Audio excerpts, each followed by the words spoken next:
nangusap po kayo sa amin at ikaw naman ay aming pinakinggan. Lumapit ang lahat sa inyo at humingi ng awa at kapataran. Sa kagandang loob ninyo, kaming lahat na makasalanan ay nagbabalik loob. Kaya't hinihiling ko ngayon, ang lahat na tumanggap sa iyo ay inyong puspusin ang inyong kapangyarihan. Fill my brothers and sisters with your power of His gracious Spirit. Touch their lives, so God. Hipuin niyo po ang kanilang buhay. Ipadama niyo sa kanila ang iyong kagandahang loob. Pagpalain silang lahat.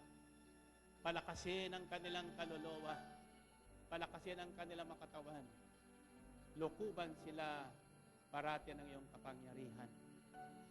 Sa ngalan ni Jesus, manahan ka sa aming lahat, o Espiritong Banal. Sa ngalan ni Jesus, samahan mo kami sa gabi at araw. Tulungan mo kami sa aming kahinaan. Tulungan mo kami sa gitna ng aming mga pangailangan. Bigyan mo ang bawat isa amin ng iyong kapayapaan, ng inyong kagalakan, kabutihan at kagandahang loob.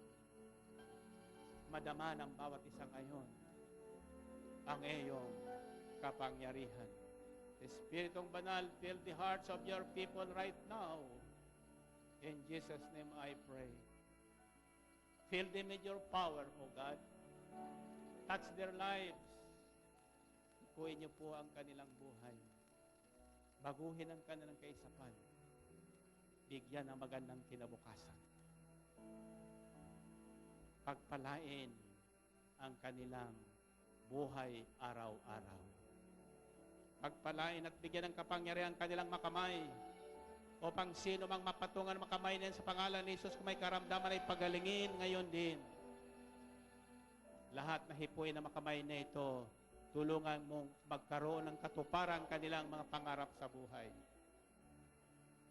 Be with them, O most gracious Spirit, according to the promise, ayon sa inyong pangako.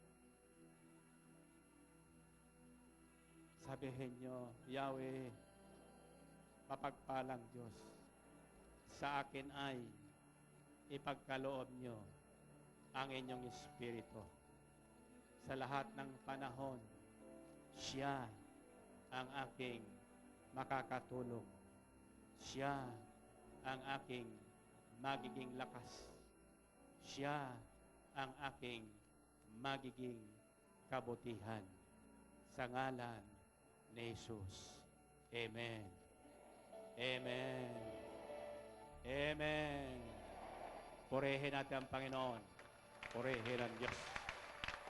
Okay. The goodness of God, ang kagandahang loob ng Diyos, ipinakita at ipinadama sa atin ngayon. At ako'y naniniwala na ang mensaheng ito ay sinundan ng tanda, himala at kababalaghan. Kayo, ang bawat isa sa inyo, bawat isa sa atin ang magiging tanda ng kagandahang loob ng Diyos. You will go home a new person. Uwi kayong bagong buhay. May kapangyarihan. Taglay galing sa Diyos. Amen? Ngayong gabi sa inyong pag-uwi, ang unang gagawin nyo sa inyong aabutan, patungan sila ng kamay at sabihin nyo sa ngalan ni Jesus, ang kagandahang loob ng Diyos, maranasan nyo ngayon. Ulitin nyo nga.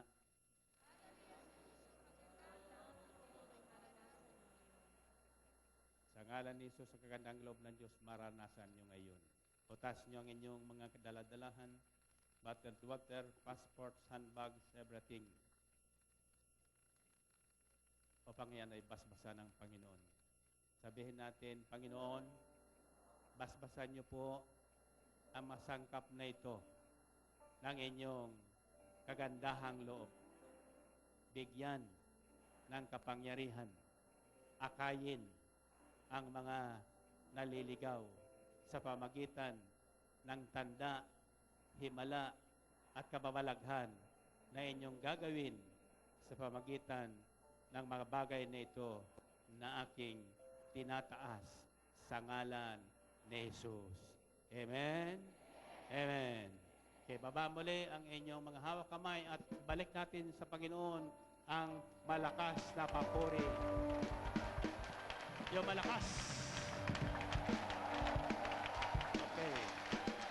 Now, taas ang kamay. Iiwan ko sa inyo ang isang tanda na hindi nyo makakalimutan. Tanda ng kagandahang loob ng Diyos. Pagtapon ko sa inyo, ang isisigaw nyo lang, tinatanggap ko.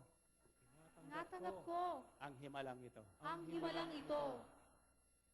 Tinatanggap ko ang himalang ito.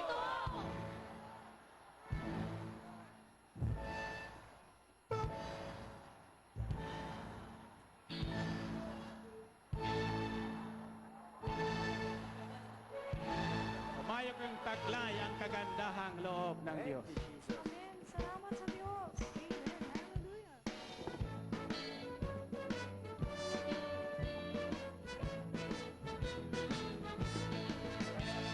Ang buhay kayo siya'y talagang ibang-iba, mapayapa, malusog, masagan at masaya. Ang buhay kayo siya'y talagang pinagpala, malaya, matatag at mabunga. Ang buhay mo ay hinatog at siya'y sampagin, pagkalay ng papuri at ang kapwa'y mahalin. Ang buhay mo ay panago at pagpapalay. Amen. At muli nating narinig ang tungkol sa kabutihan ng ating Panginoon na hinango ng ating punong lingkod sa Mark 10, verse 17 to 31. Ito, nalaman natin ngayon kung paano pinapakita ng Diyos ang kanyang kabutihan at ilan nga rito ay sa pamamagitan ng kanyang kahandaang magpatawad gaano man kalaki ang ating mga kasalanan. Amen. Kaya dalangin natin, Brother Lito, na maranasan nawa ninyo ang kabutihan ng ating Panginoong Diyos. Amen. At hanggang sa muli, kami po'y nag-aanyaya sa dakong ito ng El Shaddai International House of Prayer dito sa Ambel City. Muli tayong magsama sa darating na Sabado. Amen. Ito po yung nakasama, si Rusini Servas, Count Your Blessing. Amen. At ito naman po si Brother Lito Damaso Miranda. God bless us all. Happy and prosperous na gabi po sa inyong lahat. Ang pagpapalay ng Panginoon.